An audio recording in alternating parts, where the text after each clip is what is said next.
Hello' everyone, চয়নিকাছ ভ্লগলৈ আপোনালোক সকলোকে পুনৰবাৰ স্বাগতম জনাইছোঁ। আজি মই আপোনালোকক দেখুৱাবলৈ লৈছোঁ পকা কল আৰু আটাৰে বনোৱা মালপোৱাৰ ৰেচিপি এটা। তেনেহ'লে আহক ৰেচিপিটোলৈ আগবাঢ়োঁ।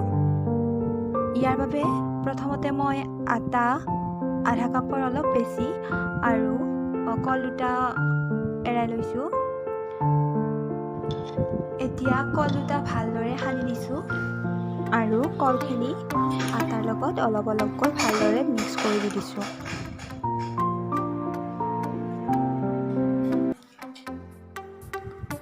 এতিয়া গাখীৰ অকণমান সোৱাদৰ বাবে দি দিছোঁ। আপোনালোকে গাখীৰ নহ'লে পানী অকণমান দিলেও এনেই দি দিব পাৰে। তাৰপিছত বেকিং চ'ডা আধা চামুচ দি দিছোঁ আৰু ভালদৰে মিক্স কৰি দিছোঁ।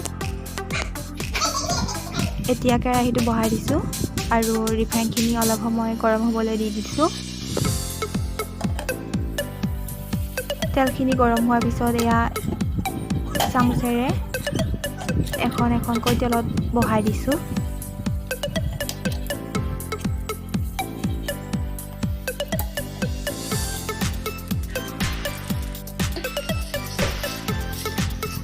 এক মিনিটমান ল' ফ্লেমত ৰাখি পিঠাকেইখন ওলোটাই দিব লাগে আৰু কিছু সময় ৰাখিব লাগে। তাৰপিছত এনেকুৱাকৈ এটা ধুনীয়া কালাৰ আহে। কালাৰটো আহিলে পিঠাকেইখন উঠাই দিব লাগে। এনেদৰে মই বাকীখিনিও ভাজি ল'লোঁ।